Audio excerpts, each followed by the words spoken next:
I am really excited to share this panel, which is all about compelling offers. It was recorded at Jordan Gill's Make Your Mark Live back in September 2023 in Dallas and moderated by Ellen Yin, who is the host of the Cubicle to CEO podcast. And there's a couple things I want to share before we get into the recording itself. So when we talk about offers, these can be anything, right?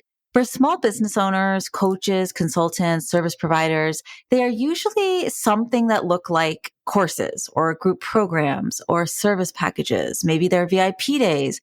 They are some way that we've productized our expertise to help our clients with the transformation that we provide. But I just have to say, no matter who you are, you have an offer. So nonprofits, your year-end appeal is an offer. Your tickets to your gala is an offer. Or maybe you're a marketing director at a larger corporation. Or maybe you are looking to secure brand deals through your marketing newsletter or your podcast. Well, your podcast and your newsletter are also offers, even if they are free, because your audience is paying with their time and attention.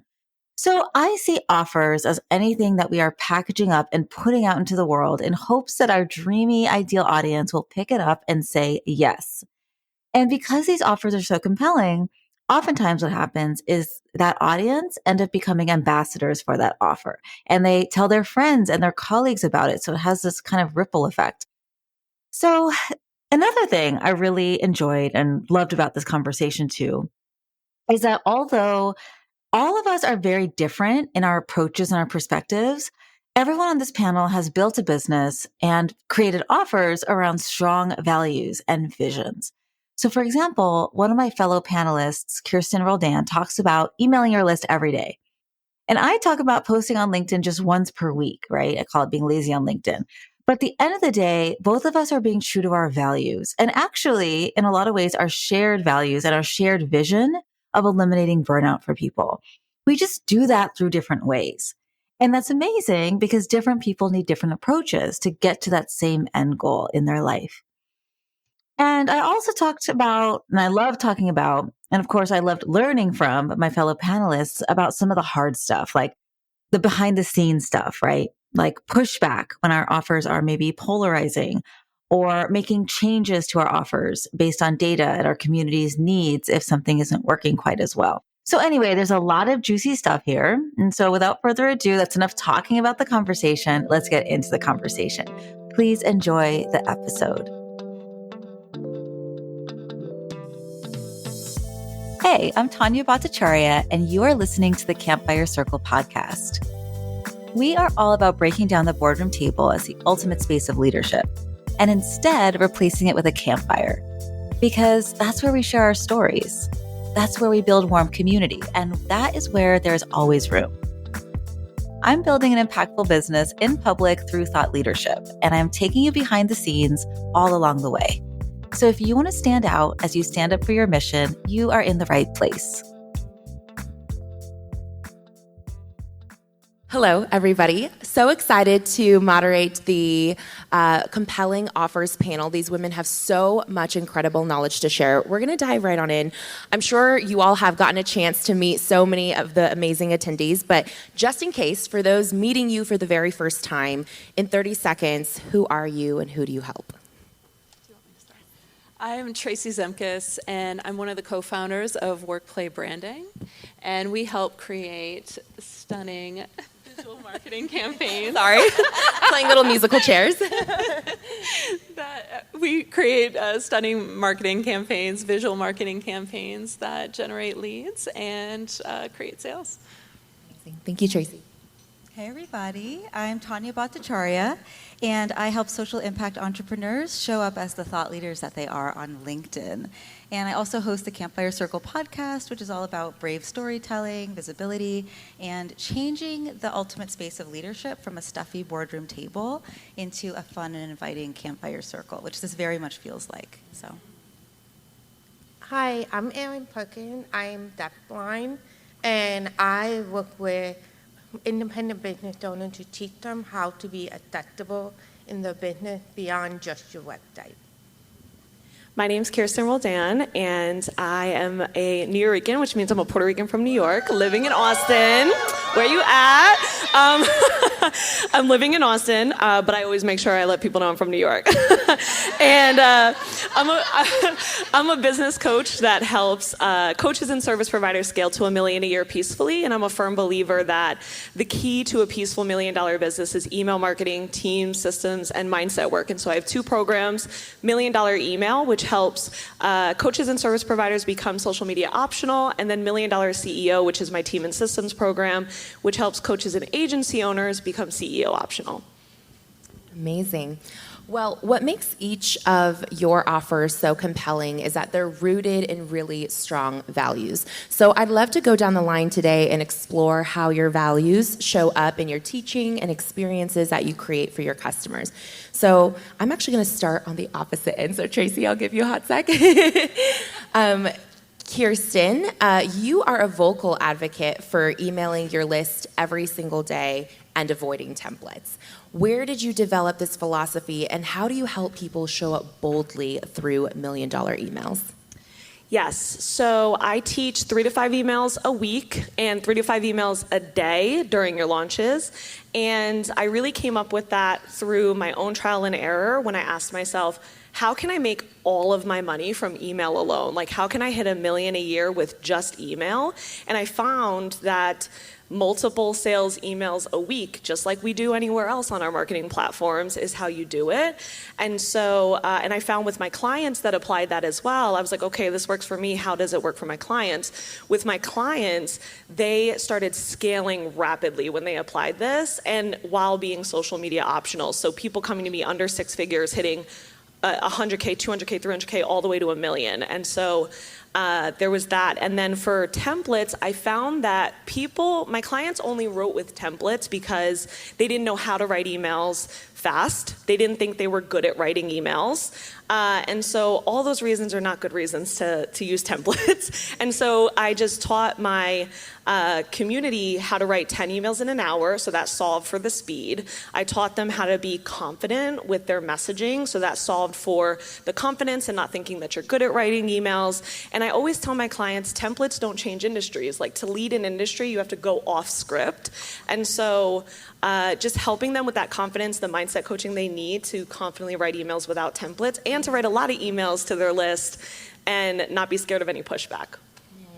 That's so powerful. I have to ask, you've helped so many people write emails and write them faster and write them with their own thought leadership. What is one thing that you feel could help more people overcome that writer's block when they're staring at that blinking cursor, not knowing what to say? Yeah, I think the number one thing is, like, if I think tactically, you have to stop editing while you write. Like, you have to stop saying, oh no, that's not going to convert. Watching your brain as you write, that's going to be the number one thing. Oh, is this going to convert? Does this make sense? All the doubts that you have are what keep you from actually putting words on the screen. And also, I always tell my clients, the mindset tool that I use is $1 Million Energy. Like, if you were a $1 million CEO, what would you be writing? And would you worry about how it's coming across, what you're saying, how you're saying it? You're going to write so much faster when you're in your $1 million energy. Oh, I love that. Writing as who you want to be, not just how you feel in the moment. Right. That's really powerful. All right, Erin, you believe every business could improve their accessibility to make their offers and content easier for people to experience. How does your offer, Successible, help business owners tackle a big challenge like this with tangible, manageable action steps to better serve their customers? Oftentimes, first when I set this up, I was like, I need a way for businesses to understand that accessibility is literally part of your core business. It's like, it's something that you need. You need a CEO, you need accessibility, you need all of this. Most people are like not thinking about accessibility because it's almost an abstract thing. And even when I was learning personally, I found it so hard. I was like, this doesn't feel easy to me. And I thought I was a smart person. And it was like so complicated that I was like, I need to make this easy. So when I made it, I started building it out by just doing bite-sized pieces, bite-sized like information, and kind of like explaining to people like, this is why you do this. And one thing I do like to do is call people out on the bullshit. and just be like, and just be like, you need to be accessible because like at one point in every single one of your lives, you will be disabled at one point or another. Like, it's just a simple fact of life. Everyone will have a disability at one point in your life. And that's why, like, I needed to, like, create this because I want to be one of your buyers. I want to buy from you. And if you're not accessible, I'm not going to buy from you because I am tired. I've been, like, seeking accessibility my whole life. So, like, trying to buy tickets to a concert is, like, one of the most difficult things because, like, I can't just click and buy a ticket. I have to go and, like, call them and reach out to them and be like, can I have an interpreter? Can I have this? And then it takes a while before they get back to me. Like, I want to be like every single one of you and just make a decision like that. And that's why I created Accessible, is so that I can make those decisions because I know you made me feel like you designed this offer for me. I have to give huge credit to you, Erin. I know I told you this privately, but I just want to also say in front of the room that she really does make it so easy to make bite-sized improvements. Like, I remember when I first met Erin, one of the first things she told me is it would really help me if every podcast episode had a transcript in the show notes, like full transcript that was edited, that was easy to watch and listen or read and watch at the same time. And just making that change and adding it to our weekly routines as a team was something that is not a big ask, right? But it makes such a big difference. And so that's something that I really want to credit you for. And I also want to just add on to your thought about how you help business owners make their businesses more accessible outside of just their website. So when you're looking out at this room and if people don't even know where to start, what is one overlooked, like most overlooked way for them to just add accessibility to their business? Honestly, it's social media, like, because most people don't use their disability as part of their story. It happened to be part of my story, but I'm pretty sure there's at least 20 people here that have a disability, but you're not sharing it, and that's totally fine. So it's like social media where you have the most control over how you can be accessible. Captioning your video, just like changing your hashtag, actually like saying what you want to say and keeping it in plain language without like all that fluff. Like, that's how you can make your like platform accessible, because most people are not going to your website first. They're going to find you on your social media. So if your social media is accessible, it shows that you're thinking about, like by captioning your video, by changing your hashtag, then they're going to go to your website because they feel like, oh, you have thought about me. You've thought about like what it's like if you're a mom that you're breastfeeding your child, like you're not going to have sound on your phone. So once you do that and then you go to your website, you're going to get more and more people with disabilities wanting to buy from you. I love that. Thank you. Tanya, you have more of a minimalist approach when it comes to marketing, and you suggest posting once a week as enough to build thought leadership on a platform like LinkedIn. How does this viewpoint come through in how you've shaped your offers, like the Thought Leadership Clarity course? Yeah, I love this question. So for me, I think it's about going deep versus wide on LinkedIn, and that creates the spaciousness for the specific people that I work with to really rest, first of all, and reflect and like let their best thinking start to emerge. And so when I was shaping the Thought Leadership Clarity course, I knew I wanted to create the conditions for people to slow down. And so I called it a slow study. I made it an audio course in a private podcast feed. I remember in the sales messaging and the copy, I even wrote things like, I want you to untether from your computer. I want you to draw a bubble bath and listen there. I want you to fall asleep with your AirPods in and like wake up with new answers about your vision and your story and the ways that you want to show up in the world. And I remember even saying something like, you're never going to finish this course because this work is never done, right? This is a lifetime's worth of work. And you can return to this anytime you want to go deeper in your visibility. But of course, I was worried about what people were going to think, because that's not a typical way to market your course, right? It's more about immediate results and ROI and, and all those things. And nothing, like, there's no shade on that. There's a time and a space for that. But for this specific course, especially because what was so foundational to it was really that tender work of getting into right relationship with our inner chaperone and those voices that tell us that, who are you to be showing up on LinkedIn, right? And that's very tender work. That's very slow work. It needs to breathe. So I put it out there. I did it scared. I was like, you know what? Maybe no one's going to buy. That's okay. Maybe people will think I'm a bad marketer. That's okay. And it was great. In terms of the revenue, I hit my goals. In terms of the reach, it did great. But I think the biggest win was that the resonance of the people who were purchasing the course was incredible. Like, I sent a little voice DM on LinkedIn to everybody who bought it, and I asked, why did you, what about this called you in? Like, what brought you in? Why did you buy, essentially? And the answers that I got were so beautiful and incredible. And it just really validated for me that when you are unapologetic about putting your values into your offers, the right people will show up. It might take a little time, but they will show up.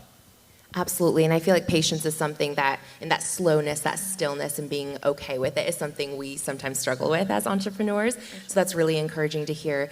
I have to ask, since you mentioned that you sent those voice DMs and people responded with what drew them in, I'm sure there's others in the room who may have offers that don't necessarily always have the hard metrics, right? Like the monetary ROI. So for those with more intangible transformations or outcomes, or ones that take longer periods of time like yours, what were some of those answers that came through of what really drew someone in or make them take that leap?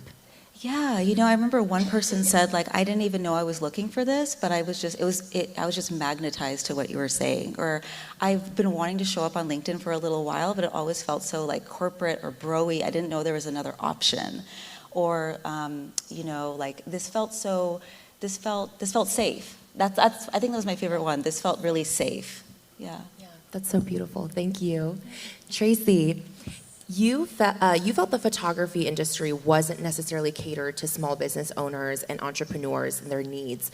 Where were other photographers, do you feel, missing the mark with the packages they were offering in terms of content creation needs for small business owners in particular? And tell us how the workplay method better supports your community's needs.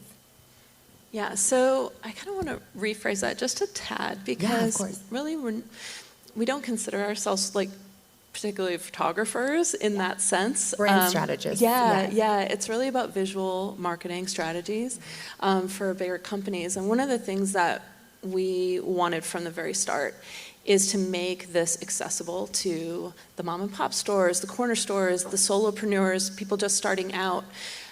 We have one package, and that has guided us from the very beginning. We have one package that's under $500 a month. Nobody said that it could be accomplished.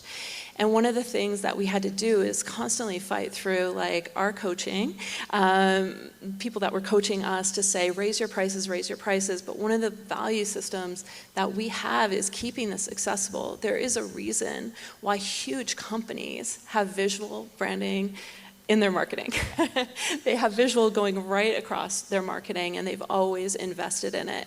And if we can bring that to everyone in this room and make it accessible and make it possible, there is a reason why they keep investing in it over and over. There's a reason why the same package that we offer to Kajabi, they're a $2 billion a year valuation for their business. And we also, the next day, work with a small business owner. They go through the same process. And so that's one of the things that we've stayed really true to. We don't want to raise our prices, and it keeps making it further and further away from the small business owner that really needs this type of visibility and really needs their offers to come to life. So yeah, that's exciting. I really admire that about you and Lyric, is that you give that same care and attention, like you said, to a $2 billion company as you would to the startup who just opened their doors. And I would love for you to expand a little bit on what that brand and content creation process actually looks like from from your end and how you're able to retain a high level of service despite not raising your prices. Systems. Appropriate for this conference. A lot of systems and a lot of trial and error, a lot of reflection on feedback from our current clients. I think that's one of the biggest things. It doesn't take a lot to be very caring to people, especially in the way that we're doing it, because we can immediately see results. A lot of people think branding in general, like it's really hard for an ROI, but we're seeing it every single day with our solopreneurs and our entrepreneurs out there that are literally making millions more. Millions. We have case studies coming out that, they have a team of 3 and they were never visible before our method, and they're actually making millions now. It's analytics that really matter, I believe. You have to be able to justify like your actions in business, especially in this economy, and it pushes us further and further when we actually see like where their profit, where their success is actually going. It's going to their families. It's going back to their communities. It's bringing them to conferences like this and being able to step away from their business a little bit to like breathe, a little bit of room. and it's making them more confident. Honestly, when you show up visually in such a stunning way, people want to promote themselves. People are proud of themselves, and they get out there more. Absolutely. I really believe every photo and video we create, it's an asset that we now can, repurpose and utilize in our business. Yes, it's tangible. Yeah, I'm excited to have my workplace shoot in 2 weeks. So we are excited for you. Thanks, Traci. How do you navigate, this is kind of more of an open question, so whoever wants to jump in, how do you all navigate pushback from peers or your audience when you hold strong values that are polarizing? Did I hear an uh-oh? I can start. For me, money talks. And so whenever someone has a pushback, I'm like, why do you teach people to send so many emails? Why do you do this? Why do you do that? I'm like, check my sales page, because people are making hundreds of thousands of dollars. Like, let the money show you. And so for me, oftentimes, like, it helps me to have evidence. I'm like, oh no, I have so much evidence of this working. And then, so from there, it's like, the money talks. I'm good there. But then I also get curious. Like, I'm like, oh, clearly I haven't sold them on it enough. Clearly they still have questions about it. There are things that I'm not answering. And so I just use it as content. I'm like, oh, someone's questioning what social media optional means and if that's really real. So what have I not said yet? How can I answer that question? Oh, someone thinks it's unethical to send that many emails a week. How can I show them that it actually is ethical? So like, I have evidence, and I also just get curious rather than frustrated, and I use that to answer the questions of my audience, because if someone that has pushback is asking it, first of all, I can't tell you how many people have emailed me angry emails and joined my programs. Cannot tell you how many people. Cannot tell you. Making so much money now. I'm like, this is funny, right? So there's that, but also, if someone that is never gonna join my program is asking it, I want the people in my program to have an answer for it too when they talk to others. Just the other day, there was a situation where people were, talking about social media optional and what that really means. All my clients were jumping on it and be like, no, this is what they mean, this is what it means, et cetera, et cetera. And I'm like, see, my job is to teach them to have an answer for others, right? Not for me to have an answer all the time. And so that's how I navigate it. That's amazing. That's a great reframe. I think curiosity is such a superpower, so I really commend you for that. Does anyone else have something they want to add here? I think we always encourage our clients to think bigger. You have to think bigger. You have to have the vision. You have to have that visual inside your mind first. You have to know what you're wanting to do with your business. You have to know your business inside and out, first of all. But like when you can actually see it and go forward, I mean, the proof is in the pudding, like with results and with the tangibility of what we offer. I feel like once they do it, once they see it, they can calm down a little bit. But like we have a lot of unrelaxed people getting into them from the first start because they want to get it perfect. And it's just, you have to just take the first step. You have to like stop pushing back, just without resistance, just go forward and trust the process. I think that's true for a lot of things is. in business and in life, that Yes. clarity is created from action, not from Yes. planning. You don't know what you don't know until you experience it. Absolutely. I love the phrase action gives you the answers. It does. You can navigate from there. I love that. Tanya, were you going to say something? Yeah, I totally feel you on that, because I think about this a lot, because I think that worry is one of the biggest reasons why good people don't show up on LinkedIn, that potential pushback, especially because LinkedIn's a place where like your old boss might see your spicy perspectives, your funders, your investors, your donors, your potential clients, and you can have a lot of thoughts about that. And so I always try to tell people what I try to practice myself, and it's a practice, it's not always perfect. I come at it with the philosophy of like, if you don't have any pushback on anything that you're saying, and if everybody agrees with everything that you're putting out there, then what you're saying is not going to create systems level change. And that's okay for some people. But if you're really committing to being a thought leader and a change maker and somebody who is trying to shift the world and change hearts and minds and like leave the world a little better than you found it, I think that pushback is going to be part of the process. Like, it's par for the course, but it hurts, right? Pushback hurts. Like, as a human being, as a sensitive Pisces, like it hurts my heart when I get pushback. But I just try to reframe it as like a contraction, because contractions are also painful, but they're necessary for something new being born. And what I would say too is, if your haters are picking up on your message, you are being clear. And if they can hear you, then for sure the people who need to hear your message and who are just so ready to like link arms with you and work with you, they're also hearing it. Yes. Ooh, that's such a great, like, again, reframe, remeasure of you're doing something right if even your haters can clearly tell you what it is that you're trying to share. And what is that quote? Well-behaved women rarely make history, right? So I feel like your answer reminds me of that, absolutely. Erin, did you have anything to add? For me, it was like, people are like, but nobody in my audience has a disability. I'm like, you want to bet? Literally, 1 in 4 people in the United States has a disability. That's why I'm saying at least 20 of you have a disability. So, like, why are you throwing money away? You're literally throwing money away by not including accessibility into your platform. You are literally excluding so many people if you do not caption your video. Like, it's just a no-brainer. To me, I remember reading an article a couple months back that just made me so mad. It said that why do subtitles exist? I'm like, because they do, because people need it. You'd be surprised at how many people watch TV with closed captioning now. It's like such a normal thing.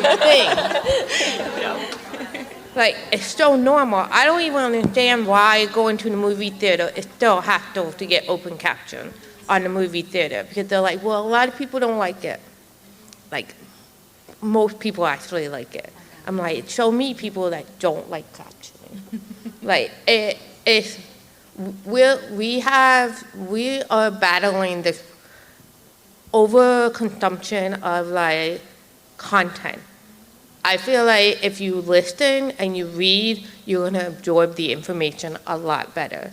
And that's like my pushback to them. It's like, find that person with a disability in your audience. You're gonna find so many of them. That's a really powerful stat, 1 in 4. That's a lot. Yeah. What is something about your offer that wasn't landing previously sorry, is that feedback from me? That you then, that you then tweaked and saw measurable improvement in how well it converted, or the types of transformations you saw in your students? What did you change? The more specific, the better. I would say for me, when I first launched Successful, the biggest thing was it was named the Successful Community, and I realized that people didn't necessarily want a community. They just wanted a place to go that was more of like where they could learn. So I literally dropped the in the community, and I feel like that just resonated with people better, because they're like, oh, this is just where I can go and learn. I don't need another community, because sometimes people feel like overwhelmed with the fact that another community. Like, I don't want another community. I'm like, you're still going to connect with other people, but it's more there for you to like come and learn and take what you need and go from there and just like with that. Yeah, absolutely. That's so fascinating too, how that applies beyond even just offers. Sometimes I've noticed even in like podcast names, if you drop specific words, it'll make such a difference in how you show up in search results or whatnot. Big time. Simple changes, but big differences. When we first started, like probably, I don't know, 6-7 years ago, we had the most unsexy, boring, hard to get through process of 5 months of workshops that they had to do before they got their content. And it was ridiculous. I'm sorry. We're really embarrassed about it now, but everybody just wanted to get to the content creation part of it. We had to do a lot of streamlining because we needed a lot of information from our clients to begin with. And that's how we were trying to get it, and it was just the wrong way to do it. And the feedback was from our current clients needing like the content like yesterday. But also the feedback was in the way that we felt like as entrepreneurs getting to deal one-on-one with your clients. Like, you don't want something just because you think that you have to have it. It was more like a formality to us to say, okay, like we need a formalized like homework from you. Like nobody wants to do homework here, you know? Everybody wants to have fun. We want the process to be relaxed and fun. And so we've worked really hard to streamline and make it simple because it's a very complicated process. You know, everything is. But we got it down to like a streamlined, simplified way to get through our process after the transaction. And I think that like, when you have an offer that's super compelling, your marketing can get a little bit ahead of like the actual process after the transaction. So we want to like focus on that just as much as we want to focus on like having you understand what you're going to get through. You know what I mean? Like for the marketing. And so one of the things that we just did, we just chopped it in half and just simplified everything. And it just made all the difference because people want to have fun when they're doing, you know, they had the investment, but they still want the same result. It's just, you know, how are you getting them there? So. I love that you answered this question from the direction not of how did you improve your offer, you know, for more people to buy, but to improve their experience after. I feel like that's such an underrated aspect. Yeah. And it's interesting, there's data, I can't remember the exact study, but there's data out there that shows the moment of highest buyer remorse or regret is actually right after purchase. So what you do in those first few minutes right after someone has clicked buy makes such a big difference, and having a streamlined onboarding process is incredible. Yeah, absolutely. They don't want to wait either. For like, we have an automated onboarding, and so one of the things that we found with the automation, like right after, is that they felt in control. So it's self-paced, and I think a lot of people can learn from that because having a self-paced, having them go at their own rate and not forcing them through it fast or, you know, making it such a drawn-out process is so important. So it's their choice whether or not they want to have their next thing like in, you know, next week or like in 2 months from now, you know, so they go at their own pace. It just made all the difference. Like you said, like we don't want them to regret anything that they've done, but we do need information. So it's almost like, you know, give it to us like as you feel comfortable. Everybody's on a different schedule now, so it's, you know, it's almost like mandatory almost. I think, I don't know. Yeah, for sure. Did you? The biggest change, there's 2 changes that I made that drastically improved my client results, and it started with my program promise. So when I first started $1 Million Email, my promise was you'll make high-ticket email sales. And any email program can promise you grow your list. You make a high-ticket email sale here and there. It was huge for me to say you can make social media optional. It was huge for me to say you can replace a marketing platform, and it forced me to be better. Like I had to be better. And so for me, I was like, oh my goodness, if I'm gonna promise this, what do I need to teach my clients? What do they need to start doing? What do they need to stop doing? And because of that, that changed my client transformation so much for 2 reasons. For one, I was better as a coach, right? Giving them exactly what they needed, but also they were kind of forced to, step into that as well. Like, oh, I'm here to be social media optional, not just to make a little high ticket email sale here and there. So the promise was huge because it gave a lot of possibility for my clients, and sometimes just knowing something's possible gets you the result, right? But then also it forced me to be better with what I was creating, and which thus makes it more compelling, right? And then from there, a big thing that I changed as well was mindset. So I realized that I was giving all the strategy, but not everyone was applying it. And there's so much mindset in email marketing, like unsubscribe mindset, writing mindset. People have trauma around writing. They have trauma around people pleasing and feeling like, they're being annoying or being some type of way. And so what I had to start doing was giving strategy and then right after it, giving them mindset and ways to think about the strategy. And I think that was massive, because then I got so many more people in my program actually taking action rather than like the top percent, that like we always see that, right? Yeah. Like the top percent takes all the action, but I wanted as many people as possible to. And so adding in mindset coaching, like every time you get a strategy piece, you get mindset and a way to think about it, changed the game for my clients and how they performed in the program. Wow, that's amazing. Incredible. I had a 6-month group coaching program, and I wasn't vibing with it. And I ended up reimagining a piece of it that was specifically about creating LinkedIn content into its own brand new thing. I turned it into the LinkedIn Content Sprint, which is where I help folks create 6 months of strategic LinkedIn content in like one quick fell swoop. And that offer has been landing really, really well. Like I'm actually in the middle of a launch right now, like cart is open and I'm here chilling with my friends. Like it's gonna sell out, I'm not worried about it. I am writing emails though. Yep, emails are going out while I'm here with my friends. I think what I changed about it that made it compelling is, one, it's asynchronous, so people don't have to show up for live calls. They can if they want to, they're offered, but they don't have to show up live. The curriculum is light, it's quick, it's like airy, it's like one class, right? It's like one thing. And it's quick, right? It's a month, you do it, and then you're out. And what I didn't realize too is the community that emerged. There's some folks here I see who are just incredible. And the last thing I'll say, reflecting back on what I think I changed, is that I fell in love with the offer again. Like I wasn't vibing with the 6 months. It just didn't fit my sensibilities. But with the sprint, like I can show up in a way that people can tell I'm just like head over heels in love with this offer. And that's contagious. That energy is contagious. People want to be a part of that. It's magnetizing to people. So I don't have to try as hard because I can just show up how I am and people lean in and they're like, tell me more about that, So, yeah.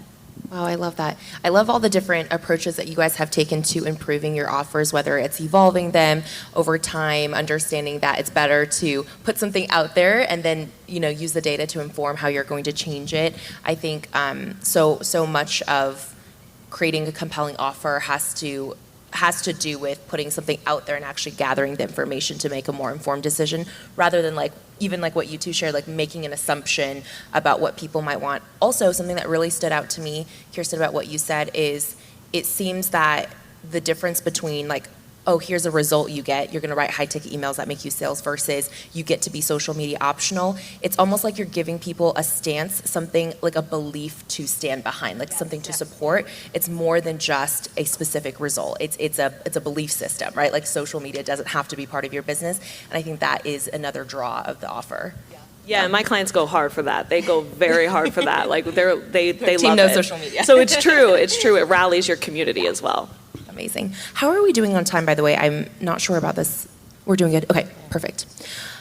What is the most underrated thing every person in this room could implement to make their offers more compelling? One, quick tip. One of the things that I'm obviously going to say is create a visual campaign for everything you create and launch. You have to see it as well as develop it in your head, because one of the things that everybody else needs to do is see it and understand it right away. And so, yeah, I think that's one of the biggest things, because when people see an unprofessional like photo, they automatically will think your business is unprofessional. That first impression, although it's harsh, is always there. It's always there. So they know you care and they know you're thinking about the details when you actually look at a very cohesive and consistent branding. I would ask, beyond the consistency of, using the same colors or the same fonts or the same quality of image across different content pieces, can you just expand a little bit more, help people visualize what you mean by a visual campaign? It's what you're showing. It is what you're showing. It's not just pretty pictures. We're not, that's why we don't consider ourselves typical photographers. We're not even in that industry. We're in the industry of business visuals and branding. And so you don't just need another pretty picture on social media. You really don't. It doesn't make sense, right? So look at your client experience and how are you going to show that in pictures. Storytelling in images and storytelling in video is really important. You can capture the energy. You get the in-between shots of emotion. And that's why, think about what we use. We use emojis all the time. What are you going to say? Smiley, happy face? Or just do the emoji? It is people think in visuals now. And so I encourage you to think in visuals with any offer that you create and any launch that you're trying to do. That's what the bigger companies are doing. That's how they're wired. They see it before they even create the systems inside of it. And so that's one of the things we can all do, regardless if you're, hiring us or not. You can do that. You can sketch it out first. People need to see themselves inside of your method or your service or understand how they're going to use your product if you're product based. And so those are kind of the things that you should be thinking about. And when it's branded, it's like your own world. I love that saying, your brand is like the world that you create and bring people into. And so that is all visual. And so, get out of your head just a little bit of always with the messaging and things like that, because that's so important. I'm not downplaying that at all. That's needed as well. But look and see the visual first and bring people inside that world and make it your own. That's another thing. It's you draw inspiration from other brands, but really make it your own with, all the values and systems in there. That's what is going to make the difference between you and the next person that has almost the same role as you. People need to see your quirkiness. They need to see your differences. So, yeah. And I love that tip of showcasing what the actual process of working with you looks like, helping them imagine it. Storyboarding. Yeah. Yes, storyboarding. Amazing. Yes. I would say you inspired me on something in terms of showing what the process is like. I would say have a longer runway or a longer lead-up time or a pre-launch period than you think is even reasonable, longer than you think makes sense. Because, I'm kind of a turtle. I take a long time to make a decision. I need to warm up to things. And so when people have a longer runway and people are oh, in January I'm doing this thing, I'm oh, January. It makes me feel safe and secure around that. And don't be afraid to share before you think you're ready. The founder of LinkedIn has this quote that I always say, if the first iteration of your product doesn't eventually embarrass you, then you have launched too late. I live by that. And so don't be afraid, even if you don't know what your price point's going to be or how many modules your thing's going to be or what exactly your thing is going to look like. Build in public, right? Talk about what you're thinking about. Talk about what your vision is for this product. And do it before you're ready, because people are going to start listening and cultivating themselves into being ready when you do launch. Oh my gosh, can I piggyback on that for a second? One of my mentors gave me the best advice ever. She said, launch it broken, fix it live.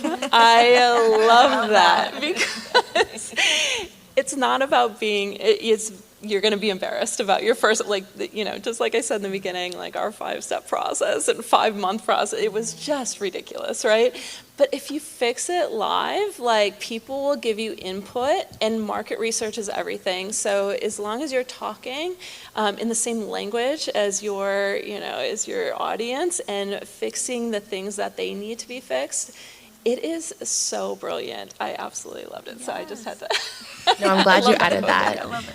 It kind of reminds me of this concept of anything new is always going to feel difficult, but it's not because you're not capable. It's just because it's new, right? Yeah. I'm going to be a little cliche, but I'm going to say accessibility is always lacking from most people's offers. That's just it's every corporate company has diversity, equity, inclusion. Accessibility needs to be part of that. If you're an independent business owner, accessibility needs to be part of your offer. Just simple and straight up the truth, because it's just one of those things. I think the most underrated thing, and I just pray you take this and go make $1 million with this advice, because this is everything that I try to teach my clients inside $1 Million Email. You have to be basic to be unique.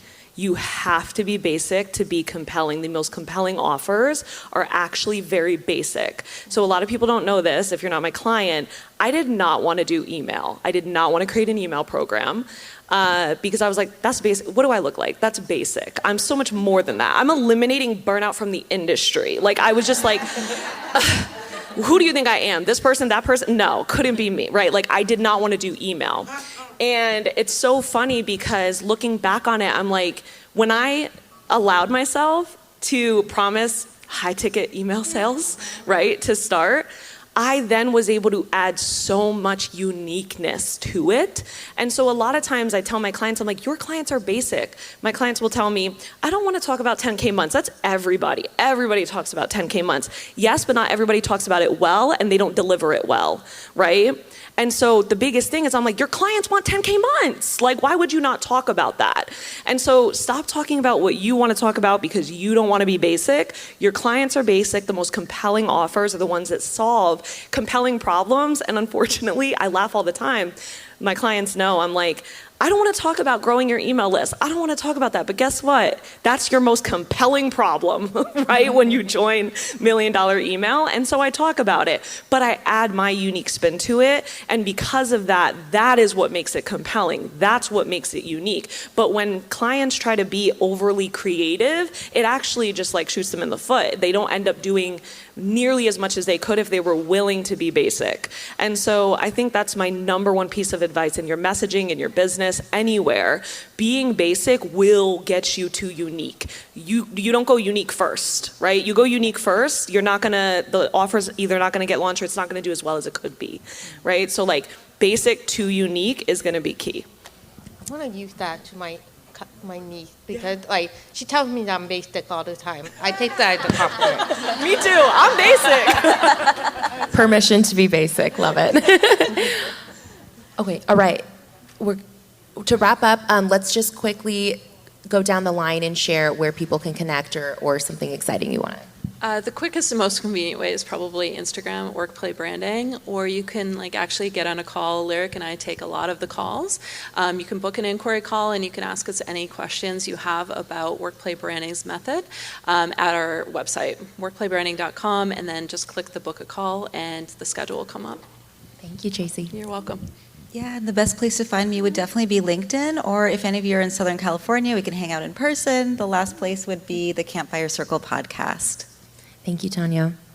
You can most likely find me on Instagram, Mabley_Q. The sticker's on the table for you. And honestly, just like reach out to me. Like I'm always an open book. Like if you want to know more about my story, if you want to like understand more about what accessibility is, like please ask me any question. There are no dumb questions. Thank you, Erin. You can join my email list at my website. It's www.kirstenroldan.com. We are enrolling into $1 Million Email in October, so you can join my email list by joining the wait list for that if you'd like.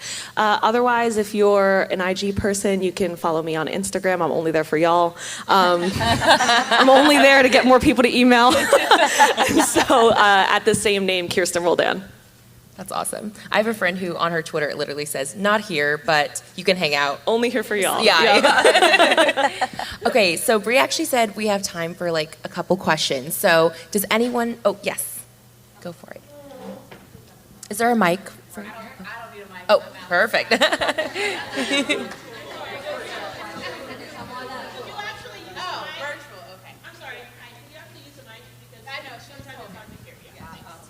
They don't want to come on stage. Come on stage, guys.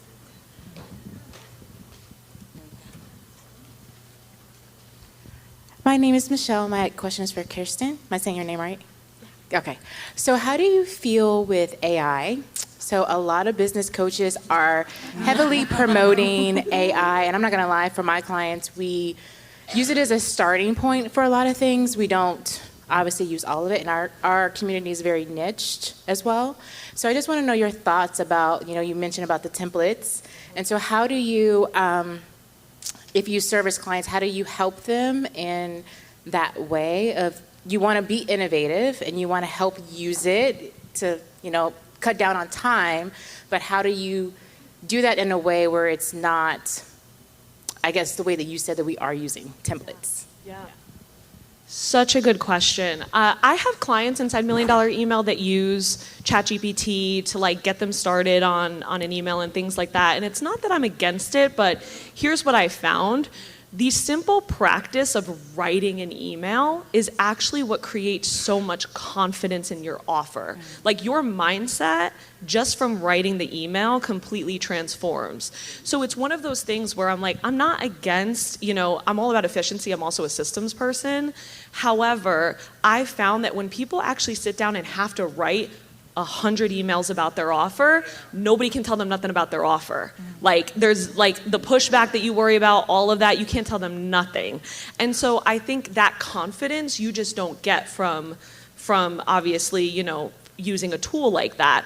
However, if you write the email, my recommendation, if you're going to use both, would be write the email for the act of writing emails and then use ChatGPT so I actually use it for formatting.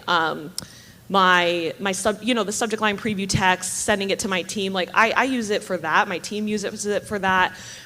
So use it, but it's one of those things where the practice of writing emails does so much for your $1 million energy. I think you can't replace that. I know you can't replace that. And so I always tell people, I'm if you're not confident in your offer, you just haven't written emails. That'll get you confident. So that's my take on AI and writing emails. Awesome. Did I see another hand earlier? Over here? No? Question? No questions from the Y'all good? Okay. Awesome. Well, thank you so much, all of you.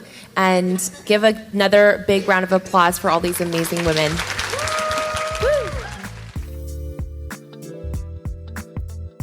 Okay, so you've heard from us. Now I want to hear from you.